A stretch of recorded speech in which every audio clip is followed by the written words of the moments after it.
How the fuck are we doing, guys? This is a new edition of Monday Night Naw with the Cannonfield podcast. I am Marek Range, back from the dead. And I'm Mike Page, always here. The constant. The fucking constant. That's what Triple H said. Kane is the fucking constant. He's constantly fucking here. Although, we kind of feel I'll know when to leave, so don't worry about that. That's gotta be Mike! That's gotta be Mike Page! He's huge! Whoever he is! Anyway, if you're not familiar with Monday Night Raw, this is where we break down the events of Monday Night Raw. But because we're pure witty motherfuckers, we called it Monday Night Raw. So, I guess we're just going to crack right on with it. What was the first motherfucking thing that happened on Raw this week? It surprised us all. Undertaker came out. Boom! And I'm one of those guys that I think our other wrestlers try to be widos and it's not going to be Undertaker. So I was kind of sitting there like, is it going to be Taker? Is it going to be Taker? Like when Bray Wyatt did it fast. Yeah, but like they all do it now. So like, see when Taker came out, I was like, fucking y'all. Mm-hmm. And he came out, man, and he just done his whole... And he explained his reasons for what happened at Battleground. He was absolutely fed up with Paul Heyman's patter about Brock Lesnar beating me at WrestleMania. So I decided 16 months later to get my revenge. He actually did that as well. I love that. He went, touch, man. Well, before he started talking, I was like, he doesn't know what he's going to say. I know, he's just like saying remorseless, I'm cuntless, he just ridiculous. Do you know what he looks like? He looks like that old lion. Like, you know how when you watch... That lazy old lion? Like he used to be the head of the pride, but now like the younger fucking Simba is coming for him, you know. And Mark, is your analogy symbolic? Symbolic of what? Exactly. That was that's one of my favourite Michael Cole fucking commentary bits. Symbolic of what? Remember, like, it was at WrestleMania 15, and that was it was like Vince McMahon and fucking Undertaker, like before you found out that Vince McMahon was in cahoots, like with the Ministry. Yeah, but you got Big Boss Man. It was gonna be that Hell in a Cell match that we'll all forget. It was one of the worst Hell in a Cell matches of all time. Yeah, but there was this bit where Undertaker like set fucking fire to Bobo. Bobo? Aye, Bobo, fucking Mr. Burns or Vince McMahon's fucking Teddy. Yeah, it was just basically fucking Vince McMahon's Bobo. Fucking hell. Right? So like he set fire to the fucking bear and he threw it to the ramp and Michael Cole was like, is this symbolic? Symbolic of what? Like, it's one of my favourite Michael Cole calls. It's like he's arguing with himself. Yeah, it's all a conversation. And you know, I was 10 to now, I always remember that. So Aye. I had to bring it up, I don't know. Oh, no. WrestleMania 15 isn't really a WrestleMania I remember, even though it's great. I know it's first Stone Cold in the Rock. No? Aye, but that's another fucking podcast altogether. Who won out of the Big Show and Mankind in that match? I remember the Big Show chokes on Mankind with two steel chairs. So I think Paul White at the time, he was called Paul White. Aye, that's right. Like, see, I had the video and right. match the match. Yeah, so I think Paul White won. Do you know what? Actually, you're right, aye, because Mick Foley... Have you seen Mick Foley's comedy special on the network? I've not watched it yet, man. It's called Cheap Pops. Yeah. Right, I know that much. It's more of a spoken word thing than stand-up, but he's a funny guy, you know? And he's talking about The Undertaker losing his undefeated streak at WrestleMania to Brock Lesnar. And the whole point of his spoken word segment is to talk about how not only was Brock Lesnar the perfect guy to do it, but he was the only guy to do it. Mm-hmm. The whole I won't tell you how it all leads up to that because that's like sort of ruin it for you.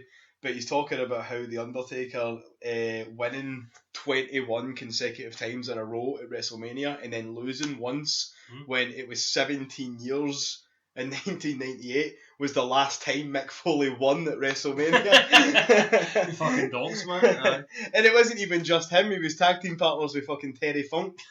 Oh, fucking Chainsaw Charlie! It was Cactus Jack versus Cactus Jack and Chainsaw Charlie, aka Terry Funk, versus the New Age Outlaws in a dumpster match. Was this before the New Age Outlaws had even joined DX? Or were they just like those kind of guys that were like, they were cool, but they weren't fucking there yet? They actually joined DX the following night on Raw. Oh, right. Because this was after Shawn Michaels Oh, my back hurt and my neck hurt. Yeah. So what happened was Cactus Jack and Terry Funk won the match, but because they didn't use the regulation dumpster, they used another dumpster that happened to be backstage. And and Terry Funk, who happens to know how to fucking drive a forklift, by the way. Yeah. Like, who knew? But if he's drunk, he can do anything. No. A forklift isn't something you just teach yourself how to drive. As far as I know, right? Right. Oh shit! Do I owe you a beer? Yeah, you do. You totally do. Shit! Put my fucking phone on silent. And talk at the same time. Aye. Keep up the flow, mate. So you were saying? Let me see. Because they didn't use the regulation dumpster, they lost the tag belts the following night on Raw. Bag of pish. That's even worse than Triple H coming out. Remember when Jericho had that phantom fucking WWF title? That's even worse than that. Now they brought El Hebner out and all that. It's for famous. When Jericho beat Triple H on Raw's War in 2000. Aye, that was fucking gay. Yeah, that was hella gay. Yeah, that's what I said probably back then. Fucking gay. So the Undertaker, and that cuts to a segment with Trips and Steph talking about, oh my god, a SummerSlam main event has been put right in her goddamn motherfucking lap. Why did we need to watch them say that? Because we didn't know. That just sounds like something they say backstage. Like, who gives a fuck? I think it was just wanting to just clear the air that the Undertaker versus Brock Lesnar is definitely going to be the main event of SummerSlam. Proven time and time again that even if Vince McMahon loves Cena more than his grandkids, he loves Triple H and the Undertaker both more than Cena. Nobody brings back to the business like Mark Calloway. Remember he said that at Austin? Oh, where I come from, the world of professional wrestling. That's not where you come from, you fucking idiot. I made you. I wish he did do that. Fuck Walt Disney fucking Vince. Do you see Ronda Rousey filling up her boss's Corvette with fucking cement? No! Vince, I swear to God, I'll do it again. I will open up a can of whoopers. I know a couple of guys from construction don't believe I could do that in real life. Fuckafeeb. Fuckafeeb. That sounded like a full word. Fuckafeeb. Fuckafeeb. Anyway, match 1. Hold on. Actually, while we're Triple H and Stephanie, they phone Heyman. They tell Heyman, don't bring Brock here. It's going to ruin the main event. Triple H is pretty good if they hurt each other. He's really good at having a fake conversation with Heyman on the phone. He's good at that. Yeah. That's why they phoned him for Blade 3. Anyway, match 1, Charlotte versus Brie Bella. They played a replay from Raw last week, but the Superstars title came up by mistake rather than the Raw title. Did you notice that? No, I didn't. Oh, yes. Oh. Monkeys in the trunk. Bunch of dicks. Yeah. Team Bad, or BAD, were on commentary. That's Sasha Banks, Tamina Snuka, and Naomi. And Naomi doesn't suit being a heel. She's too nice in real life. Yeah, she's been like over sassy. I think if Sasha's a belter of a heel, and she comes across like that cunty. I'll be on that queen shit. She comes across like that, you know what I mean? Mooking on my shit. That pure sort of sass voice. But I think if Naomi was still like sassy black chick, but babyface, she would be over as fuck. Yeah. You know, like, oh, I know you didn't just hit me, like that kind of way, you know. But as a babyface, you know, I think that would work like fuck. Aye, I'm full on board with that. Aye. Okay. But because she's in Team BAD, she's kind of torn between being a heel and being a, you know, like she wouldn't even have to change her character, just be a babyface. But what about Tina Snuka? Like, Tamina Snuka's Lassie Diesel. I know. Yeah. And they call her Tina. Aye.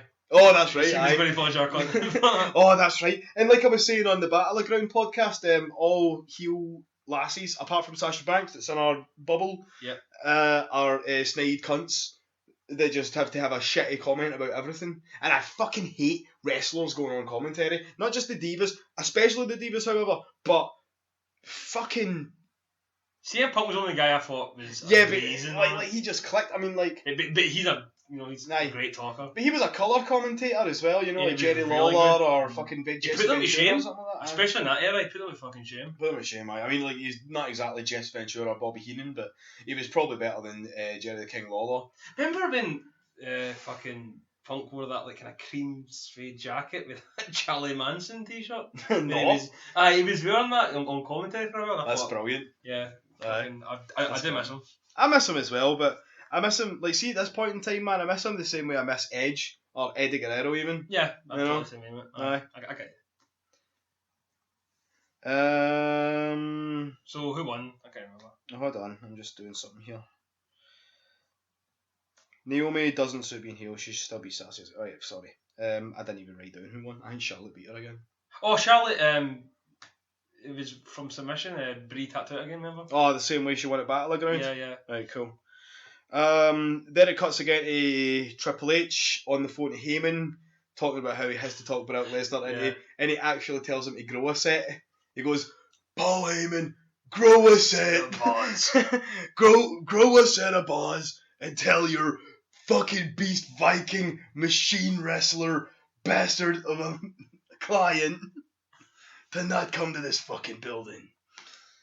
But cause wrestling. And he has to be on the other side of the phone at a bar, like drinking scotch after scotch. Like he's like, leave the bottle, like smoking cigarettes. No, and like, they're obviously eating steak.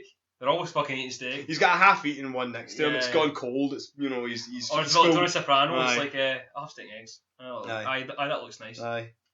Print-time players. Brock Lesnar's punching a punching bag behind him, like getting ready. Getting a sweat on. Anyway, we're just Miz is there raging. Triple H sets Miz up with a match against the Big Show. We didn't talk about that in the Battleground, but because the Ryback triple threat match was cancelled because Ryback had a staph infection, I thought that was actually kind of cute that Ryback tweeted that he had a staph infection, but he spelled staff wrong. He spelled S-T-A-F-F. And you can imagine the fucking grammar Nazis and like tweeting back to him. But see, right, you don't have Twitter, right? But see, if you want to do something long on Twitter, each tweet you can only have like 140 characters. Right. So if you're doing something long, you have to just sort of continue it tweet by tweet. So he made 4 tweets about saying, sorry I couldn't fight a Battleground. And he's been reading this book called The Message, and the same shite. Regurgitated. But he'll be back. He still wants to defend. He still wants to defend. He's fucking hell. He's Intercontinental Championship. But I was thinking, imagine they took that off him or not.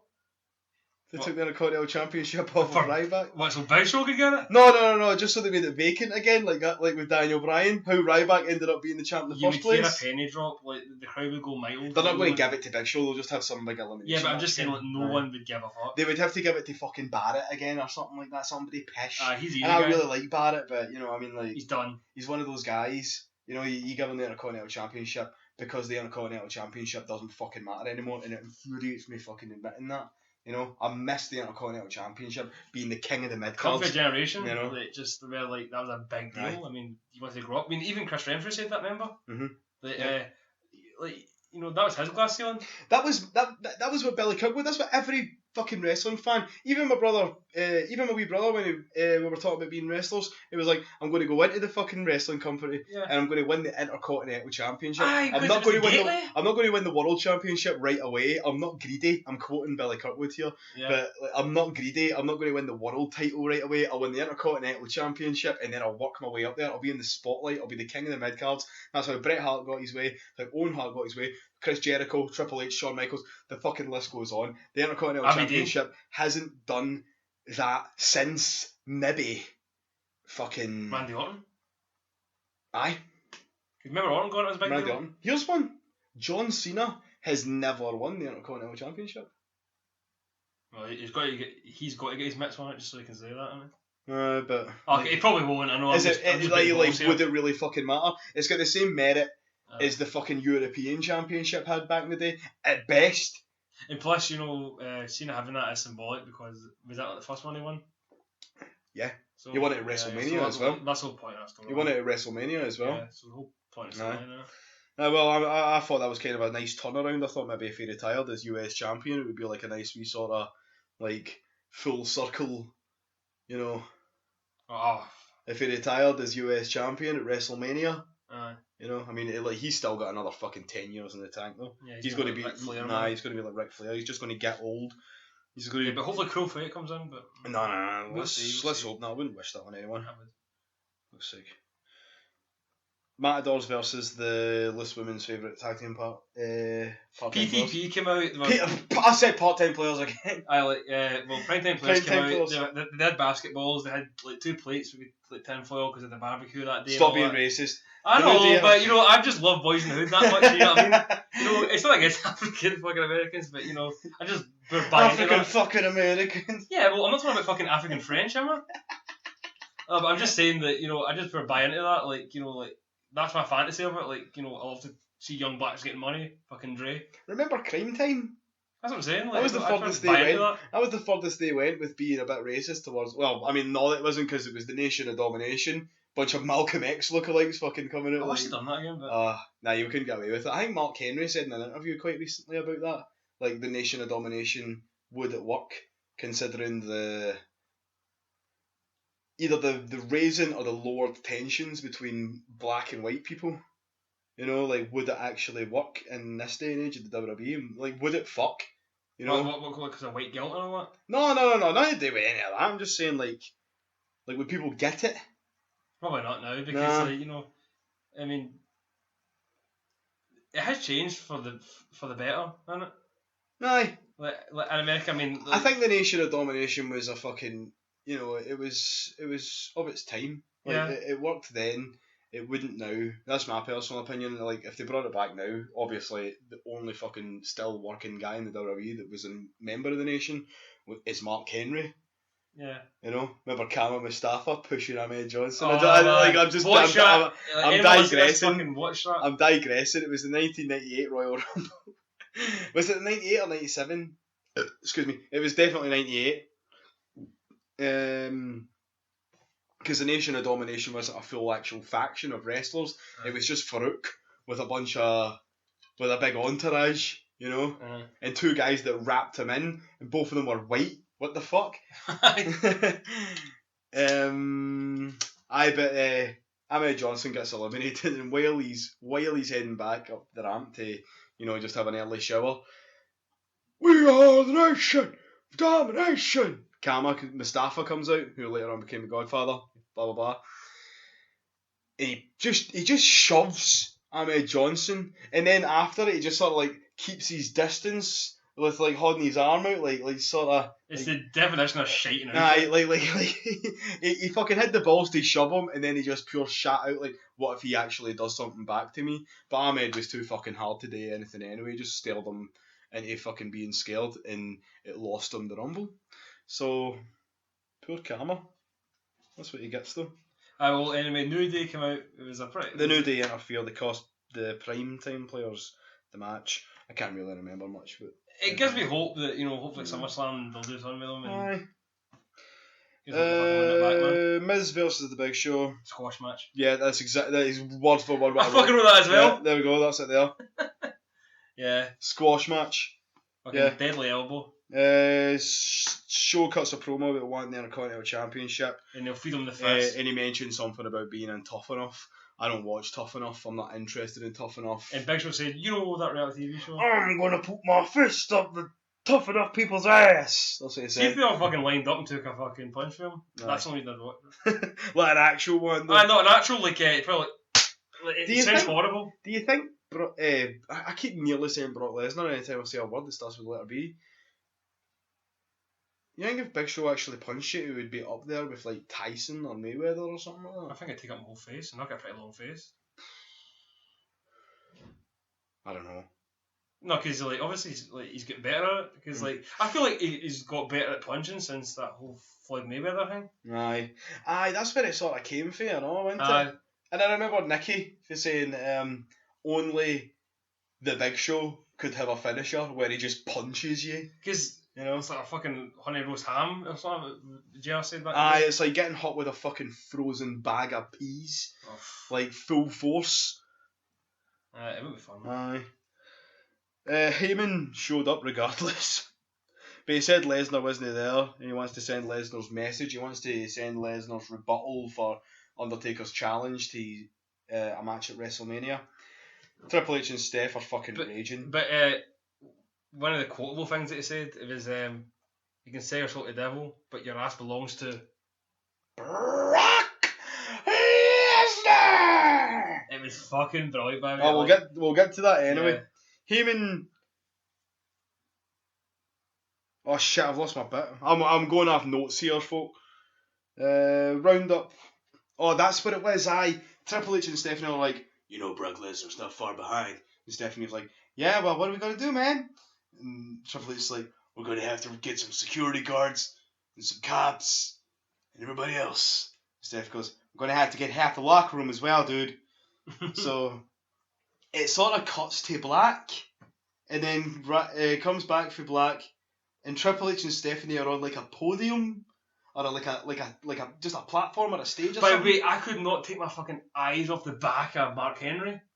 Yeah, he's such a big guy. Yeah, it's just like there's no neck, there's no head. He's just everything about him is just solid muscle and fat. I would like fuck with him, man. No, I know. I'd love to give him a big cuddle, but. Yeah. I bet he's a big. I bet he's one of those guys that can crack your back if he picked you up. Like. I needed that, Mark. Cheers. Alright, I've always liked Mark Henry. Yeah, me too. So have I. Remember his fucking Oscar-winning performance up to Money in the Bank. I was in Canada. I watched that live. Oh man, you would have watched it like while the fucking sun was still up, probably then. Yeah, I watched it about fucking 8:45 or something. That must have felt weird. Yeah, I was going to text you, but I was like, fucking. Was it Advert City, bitch? Oh man. Aye. Like that's why I don't watch Raw live anymore. There should be a campaign against it over there. Always watch it on daily. Always watch it on Daily Motion the following day because it's better. It's better than Cloudy's better. Cloudy fucking anything. It's always better fucking video quality and there's no adverts. It saves you because they say it's 3 hours long, but it's actually 2 hours and 15 minutes long. The fucking other 45 minutes are adverts. I have no idea what percentage that would be, but I can't believe they watch all that. Aye. Let me see. It cuts to this promo of backstage all the wrestlers, and they're giving this sort of like motivational speech to everyone, like Brock Lesnar's coming here. It kind of reminded me of Bill Pullman in Independence Day. Aye. Like, we will not go quietly into the night, and like Brock Lesnar's coming, like we're going to have to fucking fight this guy. We're going to have to break up him and the Undertaker. They could have just sent the Undertaker home, and that would have been the end of it. It's a dead man, so who knows where he's lurking? Exactly. Sting or whatever. Aye. Him and Sting and fucking the Boogeyman. Aye. No, not the Boogeyman. Fuck me. Hanging about with him. Fuck. Just to go around the back and eat worms, you cunt. Aye, but it was weird. It didn't even look like Raw. That segment. No, it didn't. No, it was really, really weird. I've never seen anything like that in wrestling before, apart from maybe during the invasion and stuff like that, where that kind of stuff made sense. You know what I mean?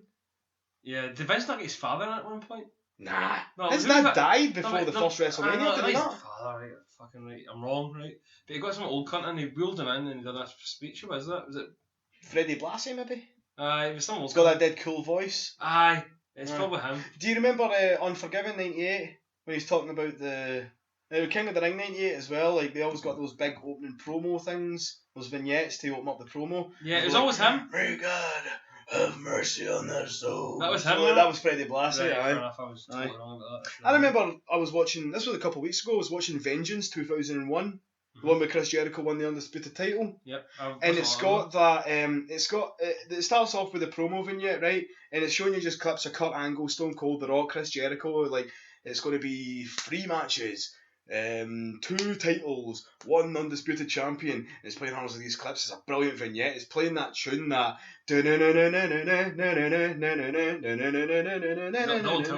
Aye. I don't like calling it that because I know it's got its own name. Fuck. Quote it, I don't know. Aye, but Freddie Blassie is in the video watching all the wrestling on a telly, like sort of like rubbing his hands together, getting all excited watching it. And see, by the end of it, I was like, so it's just the music you were going to play? What the fuck is the point in having Freddie Blassie, who's got the coolest fucking voice ever? What's the fucking point in putting him on a fucking vignette if you're not going to let him talk? You know? Because he made all those old action era promos. Like that shit I was saying about earlier on, like, oh, a brother driven by fire and vengeance. You know, he had that fucking voice. I can't do it worth it just as a fuck. I really miss that in those promos. Aye.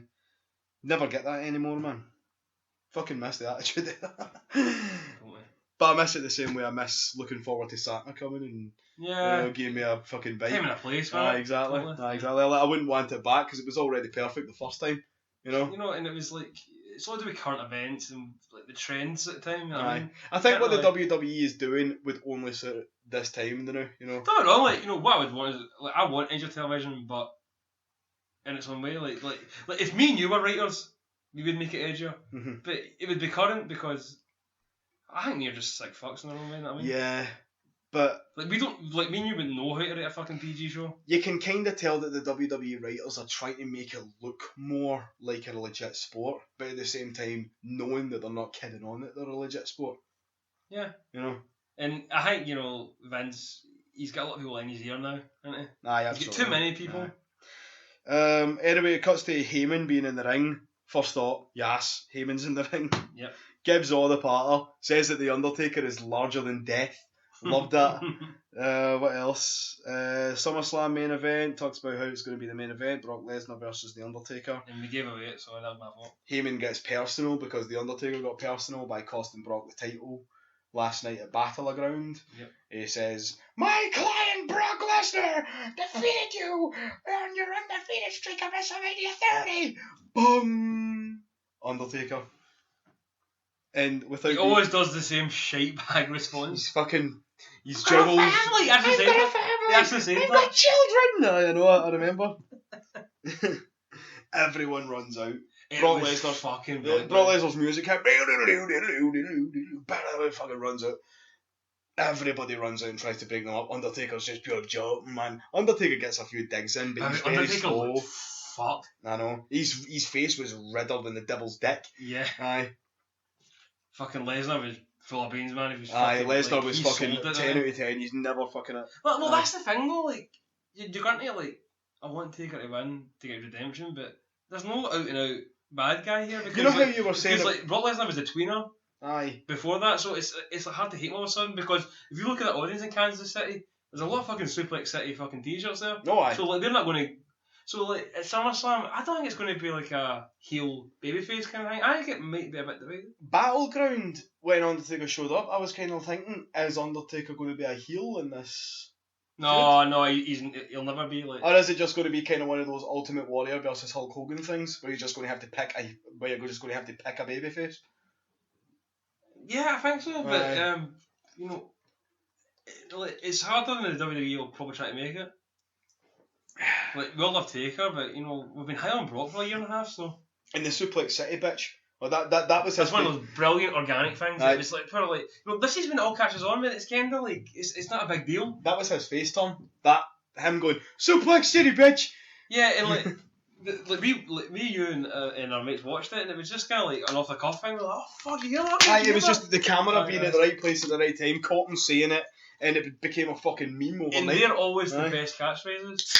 Ones that are kind of like off the cuff, they're a bit like, fuck. Like they catch on more than anything that's like down your throat. Was it not Grado? Anything down your throat stinks. Was it not Grado that said something about how if you smell what The Rock is cooking is still to this day one of the coolest wrestling catchphrases, even though it doesn't really mean anything. No. It's like the closest thing you could kind of put it towards is like, if you smell what The Rock is cooking, it means that you know what The Rock is talking about. Yeah. Like, because the first time he said if you smell what The Rock is cooking was in some sort of backstage interview he had at WrestleMania 14, and he's got the Intercontinental Championship, and he says something like, "Oh, The Rock's gonna be alive if you smell what The Rock is cooking." That was the first time he said it. He was just sort of like I wonder if he just organically sort of made it up like on the spot there.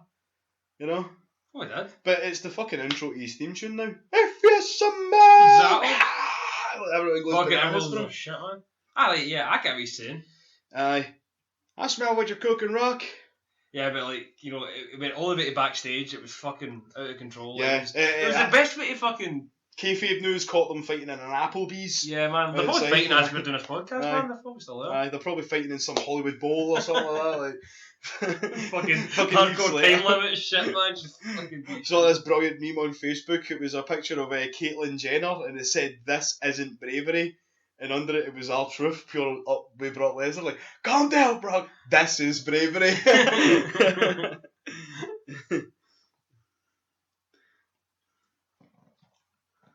Yeah, so it was a fucking... You know, that was the best bit of Raw. Aye, it was brilliant. It actually made me excited about the match. Because I thought Raw in general was... You know, it had its high moments, it had its low moments. Like, it wasn't a pure, like, outstanding Raw. Plus, I don't think I'm breaking any new ground here as a bit of a stupid wrestling fan. But see, if you're going to have a wrestling show, don't have one of your sponsors of one of your biggest events of the year called Edge. Every fucking match like a triple threat that was single. A picture of Edge just him fucking... That would be a belter of a triple threat match. Fucking bring back Edge. Fix his neck. I was thinking the same thing, by the way. He can feel his arms again. Get Cena's fetuses. Like, to get get Cena's fetuses, man. He'll sort you out. Right, listen, man, we're going to do a wee piss break pause here. So, I see you in a... How you doing? We're back. So where were we? Lesnar, they've somehow gotten rid of the Undertaker. I think, I don't know. And Brock Lesnar's getting restrained, and R-Truth is being really fucking brave. Yeah, he is. He's like, "Calm down, bro. Calm down." He's shiting. Trying to get his fucking 15 minutes. Like, he's actually shiting. He said, "I love R-Truth. I've always liked R-Truth, even when he was doing all that shit with Little Jimmy and all that." Yeah. I always imagined that that Little Jimmy was R-Truth or Ron Killens in real life, dead son. That maybe like he accidentally killed in a drunk driving accident or something like that. Or, you know, like just black ice or something, like something that wasn't out under his control, but he felt so guilty about it that he brought him back as this sort of like invisible sidekick. But Vince just went, "Fucking drop it, he's dead, he's never coming back." You know, so yeah, bring over it quick.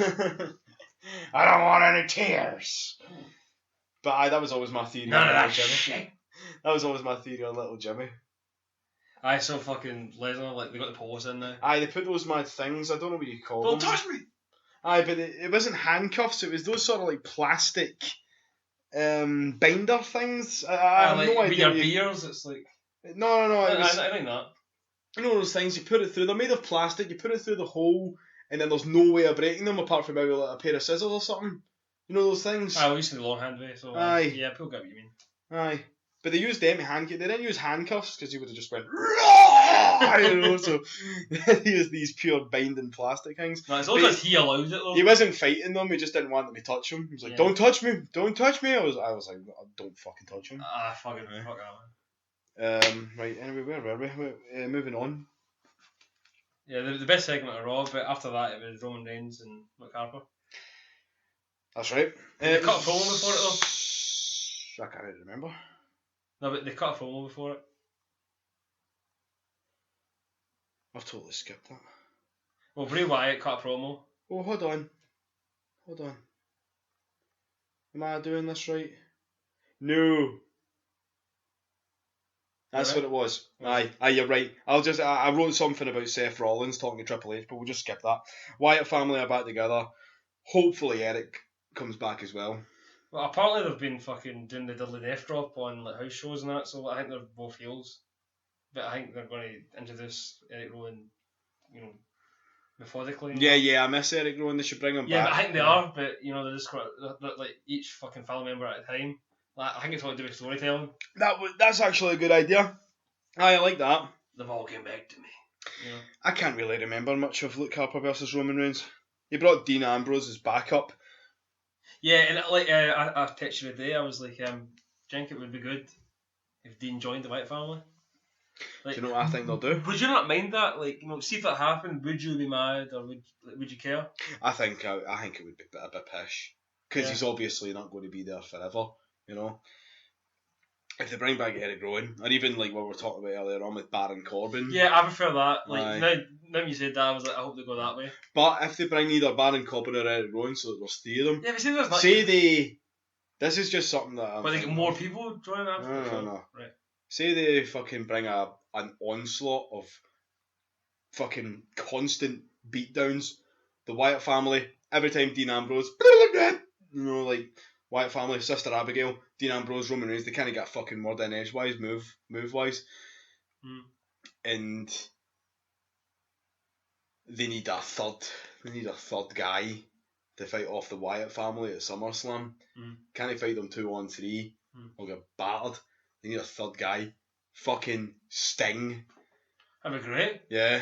I mean, like, Sting's 57 years old, but he's an Injustice Collective. I think what they proved at WrestleMania 31 is that you can't really go a full singles match. So that's why DX and the NWO ran in. And it was fucking brilliant, you know, regardless of it. The booking decision end. And it was a bit stupid for Sting to lose, even though I was rooting for Triple H anyway. Like, you know, it was easy to say at the time, man, but it did not make sense at all. It was, like, in hindsight, it was very stupid to bring Sting in his first match in the WWE just to lose to Triple H. And it proves that they're still spiteful to this day with a lot of things. Aye, absolutely.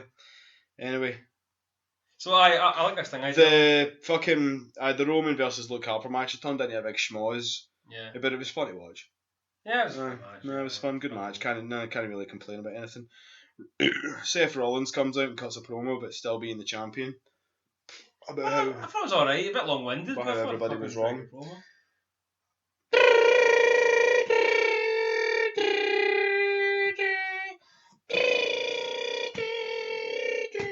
It's John Cena! Yeah. Oh, my heart sank because of that. I was like, oh, fuck off. Cena comes out talking about how he's been a better US champion than Seth's been WWE champion. To his credit, he's right. He has been. That's kind of talked down the fucking best title, and the biggest title. Yeah, it was kind of pishable to do that. But yeah, it was. If it is going to be a champion versus champion match and Cena's going to be chasing the WWE title, it kind of makes sense that he's going to give them that part.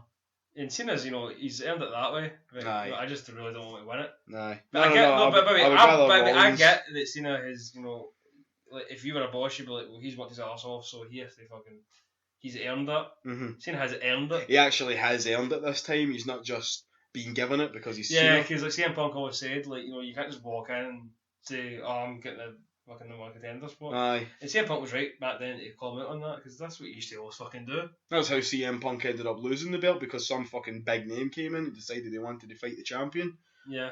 The Rock. Exactly. Aye.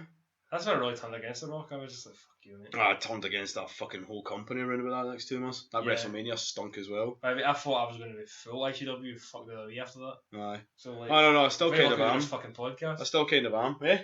I'm very lucky I'm doing a WWE podcast right now, because like I thought at that time it was all fucking downhill. Yeah.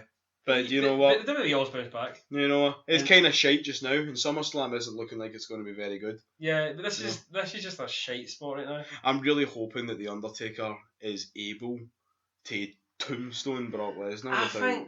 I know you're right about that, but I think you should put some stipulation to kind of like make it a great violent match, but because the WrestleMania was so pish, and I might bring it up during that fucking we were talking about in the Undertaker, but they should do some sort of like stipulation, so like it's still violent and brilliant, but it doesn't look as shite as WrestleMania 30. Because like that match, it's not very interesting apart from the ending. Yeah, it's very stiff. It was horrible. Aye. It was a shite match. Mm-hmm. But when fucking Undertaker pinned, when Brock pinned Undertaker, like a text. It was everyone woke up. Everyone woke up. Everyone was like, "What the fuck?" And you to go for a shite for like an hour. I went for a shite during the whole Divas match, but while I was in there, I was paying my phone bill over the phone. Oh my god! So I missed the whole Divas match. Poor Divas match, by the way. I know the poor, but they even did that Hang On Totally Divas. I was watching this one with my girlfriend. She watches the show, so it means sometimes. See, this is actually interesting. Because all the Divas were raging in the first series, in the first episode, because they were meant to have a match. It was like Naomi, Cameron, Brodus Clay, and Tensai were meant to fight the Bella Twins in Team Road Scholars. Mhm. Remember Damien Sandow and Cody Rhodes? That's pretty alright. The match got pulled because CM Punk and The Undertaker went on for too long. Mhm. Or Brock Lesnar and Triple H went on for too long. But they didn't know that until John Cena's music hit. And they're like, well, John Cena's music's hitting, John Cena's coming out, so what, the match has been pulled and they haven't told us about it, so like it was kind of like that. Don't know if it just happened for the sake of the show or if it actually did happen in real life. But Did they pull the show? no, they pulled that match. They pulled that match. It was kind of the only thing remotely close to a Divas match on the whole card, and they pulled it. Apparently, Jesus. That's terrible, man. according to this fucking thing that was going on, totally Divas. But I mean, like, it could be bullshit just to fucking put the show up. I wouldn't put it past them. The second series of Total Divas had this thing about how the Divas match, all the Divas were going to be involved in a fucking big battle royale for the Divas title. Mm-hmm. But it was on right after The Undertaker lost his undefeated streak at WrestleMania, so nobody cared. Everybody was tweeting or texting or, you know, fucking getting just fucking 2 pints and like going just too fucking down, like the Undertaker. Yeah. You know, like nobody cared. Nobody gave a dickety fuck. Nobody gave a Frenchman's fuck. I mean, about the Daniel fucking Bryan's Divas lucky match. that Yeah. they gave a fuck. No. It was good that they had a fucking sleeper match because see if it just went right into the main event. Yeah, that was shallow. You know? Like Jericho and Triple H. Mm-hmm. That would have been fucking horrible. Aye. Because like Rock and Hogan stole that fucking show. That's right. Aye. Because it was the Triple H versus Chris Jericho. Yeah, and like the crowd were like. It wasn't even that great a match. It was good, but you know. Yeah. It wasn't better than Fully Loaded. It was kind of like. It wasn't better than Fully Loaded 2000. Aye, it was Last kind Man of. Standing. What? Remember Fully Loaded, Last Man Standing with Triple H and Chris Jericho? Oh, aye. that was a real better match. Aye, absolutely. The following match was Paige and Becky Lynch versus Naomi and Sasha Banks with the Bellas on commentary. You thought fucking Team BAD were bad? Oh, fuck. Down come the gutters! The fucking Stone Talented Davis champion are swinging scutters! Oh, they stunk in the commentary, didn't they, It man? was a brilliant match. Yeah, they really fucking devalued them. I'm really glad that there was 2 Divas matches. I hate saying Divas. I hate that term. The women's wrestling match. Aye. Women's matches. There was 2 women's Yeah, because matches. like Raw is a 3-hour show and like you've got to fill it up, so why not fill it up with that? Aye, like, why not have 2 women's Like, matches? who cares what Bo Dallas and that going there? Like, you know, I would rather that. And I thought the 2 matches that night were brilliant. And fucking half an hour long promos. Yeah. You know, you don't need that shit. Aye, like poor Seth's falling over himself fucking trying to do a promo after a while. Aye. And it's only because he has to fucking do it for that long. Aye, well, the match had a bunch of good spots. It gave Paige, Becky, and Sasha, all and Charlotte, obviously, all a chance to fucking shine on Raw. You know? Aye, it was a fucking. Fucking brilliant, man. Aye. But the commentary, like. Do you not think Nikki was a bit like. Babyface? Like she was kind of talking him up and like going against her character. Who? Nikki Bella. And she compared herself to Ronda Rousey. The fucking balls on Oh, her. that's right. Aye, It she was was talking fucking about how horrible. folk are giving her shit about lassie athletes and that. And it's like, you're not even in her fucking league, hen. Nah, What the fuck are you talking about? you're not even in the best fucking thing. See, if you're going to have somebody beat AJ's 300 record, why does it have to be Nikki Bella? Just have somebody That's who like she's born. Charlotte or fucking Paige. Just have them do it. I get that you're just trying to fucking not disgrace, but just sort of get rid of that record that CM Punk's wife, who left on her own terms. You didn't sack her, right? But as we know, the WWE are very spiteful. Aye, Still to this day. aye. I mean, look at Goldberg. Look at Sting. Look at Booker It's T. Sting? Sting's the fucking Yeah. best example for a Look at recent Booker era. T. Yeah. The fucking who else? Oh, just the list goes on. The WCW guys, man, and like, do you know what actually is kind of? I hate admitting this, but kind of one of the best examples of that. Chris Jericho.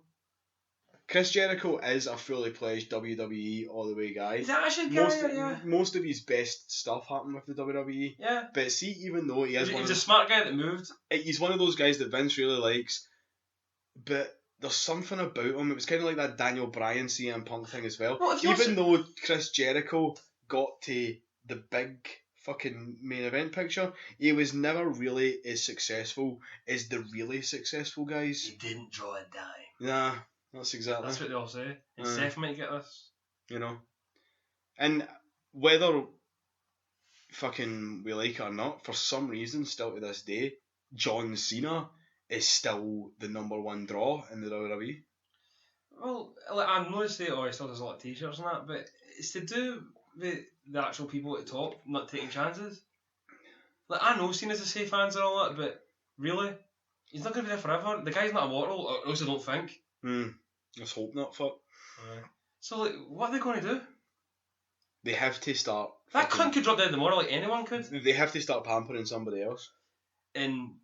Why like, does that? I'm not going to be a Kevin. Like, I'm not going to do the Kevin Owens thing again because we've it's done too it. hurtful. It fucking stinks. Plus, we already done it. It's too hurtful, like I say, and it stinks. I think, touch wood. I think Finn Balor's the guy you put all your money on. Yeah. He's a calm guy. He's in for the business. He's not getting any younger because Finn Balor's about 30, wasn't he? 33. 33. 33. I remember he said that in Jericho's podcast. He even said it like that. He was like, I'm 33. I was like, he's Irish as fuck. He's always going to be there. He'll put on great matches. He's got a good look. The kids will like him. You know, he's an indie darling. You know, he's like CM Punk and Daniel Bryan. Yeah, and even Seth. And he's a legitimate babyface. Yes, I mean, and me and you have fucking stood about 3 feet away from him in ICW. So the guy has that aura, you know. Yeah. Being in his presence changes the fucking. Well, you know, with a fucking ICW show, it would.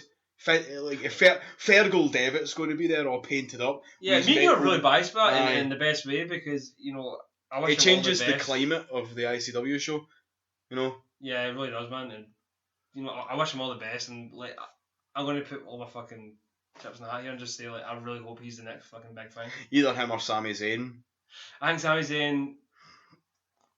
Oh god, it might meet the same fate as Neville, but I hope not. I really don't think so. Oh, you're right, man. I'm fucking. You're going to argue about that with you. They did that whole thing with. They did that whole thing with Montreal.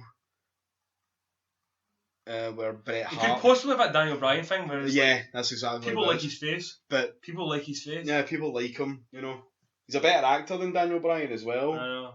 No, I would love to see, you know, Sami Zayn versus Daniel Bryan. I think Sami Zayn could be like WrestleMania fucking 34, 35 would be the main event of Sami Zayn versus Kevin Owens for the WWE Championship or something like that. That'd be brilliant. You know, that's what we fucking need. We need a Canadian guy.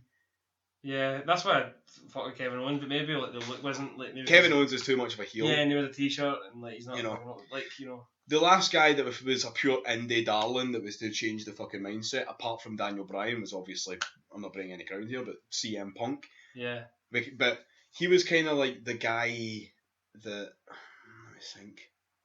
You see when Stone Cold Steve Austin got big? Yeah. Guys started shaving their heads and shit. Yeah. You know? CM Punk, I mean, everybody always has everybody has fucking tattoos, but like folk sort of jumped on the straight edge bandwagon. You know, folk looked like CM Punk. And I think that's why they wanted to get. And that's why they wanted to get Corey Graves. Like you watched that fucking documentary it was on with Corey Graves and your man Adam Rose. Have you watched that yet? Documentary was an ESPN documentary. I can't remember what it was, but like, they were talking about them in real life and all that. Alright. And Corey Graves was going to be the next big fucking NXT guy. But he got hurt. But like, they liked his look and all that, and they liked that thing. So like, I think they were looking for a quick CM Punk, and they were going to go for Corey Graves. But for whatever reason, like, you know, he got injured and all that. So, but I'm saying like that look was so popular that they were going to, you know, replace him right away. But I really like him. I remember listening. I remember listening to his interview on Sam Roberts' podcast about when he got hurt. And he was absolutely devastated because he thought it was going to lose him his job altogether. But Triple H hooked him up with the commentator's job. It was basically just to test the waters to see if he could do it, and he is fucking good at it. What do you like? I really like. I think in time it will be Corey, Byron, and Renee on fucking commentary. By the way, I really like Renee. Aye. But see, Byron, I pure they do want- not for that poor cunt of bone, don't they? Not? I pure want to go pure out on a bullying. date with Renee, the young man. Do you? You'll go for a deal. No, I know, but she's kind of like that. Like she's absolutely adorable. She's not hot or sexy or anything like that, but you can imagine like she's pure girlfriend She's material. always on. Aye. Like, you know, like, I wish I could speak the way she does, man. She Aye. just knows how to turn it on right there and then. Aye. I mean, I'm obviously fucking talking shite because I'm already taken, but you know, fucking. No, I'm saving myself here in case she's listening. I know, you fucking coward. No, but I know what you mean. Like, you know, alternative universe. You know, Aye. she's sound, man. She's somebody to take home to the folks. Yeah. Aye. Kind of girl next door thing. But you know, like Finn Balor, man. Just I would really do wish him all the best, man. And I really he'd think. be the ultimate guy. I really think you're right. I think it's a good idea to fucking think about Finn Balor being the new face of the WWE. They need to keep Finn Balor to the end of the year, like in the NXT. Like, I don't think they need to push him up quickly. Mm-hmm. I think he should be the face of NXT for a good while now. Was there ever a time in the WWE where there wasn't a face of the WWE?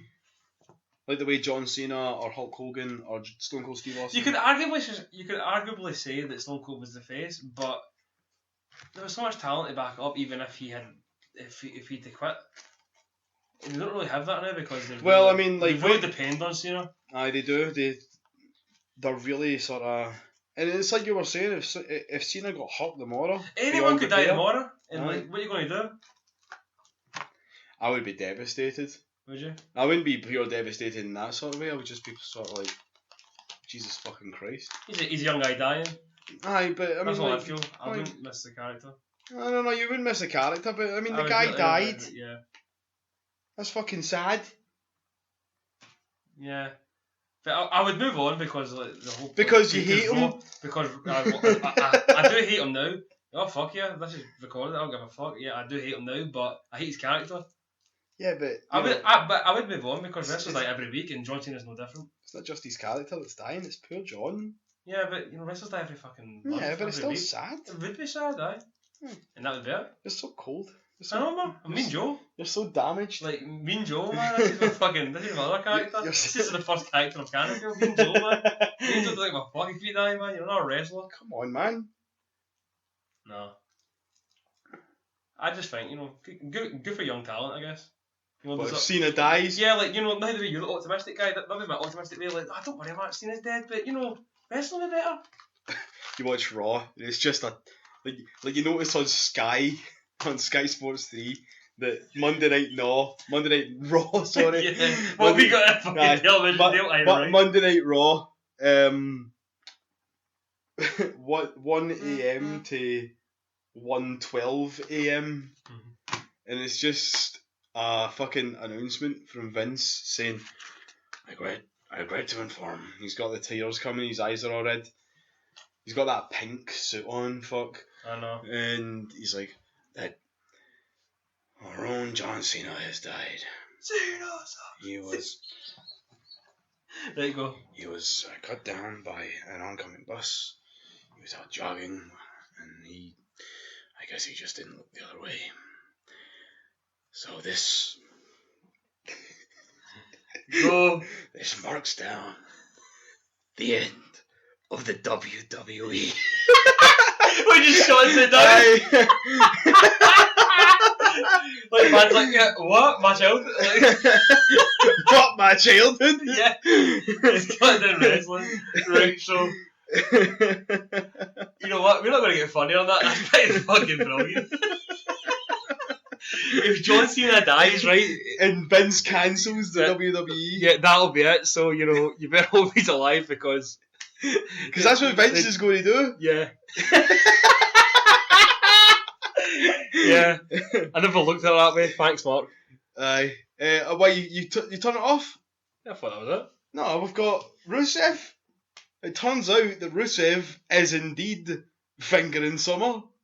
Oh, right, that bit, right. Aye. I thought because we spoke about the 6-man tag that was... No, we did, but it was just this one thing. They recapped... Do you know what? I'll just fucking always shut it right now. They recapped Dolph getting battled. They wrote him out of the WWE for a while because they weren't going to fill him. Lana's still looking awesome. Summer was done up like Lana. Lana nearly spewed. Rusev got halfway a bit, and that was it. That's Summer looks good, right? Aye, fuck off. R.I.P. Cena. R.I.P. the WWE. That'll happen. That will definitely happen. And get better soon, Vince. We love you.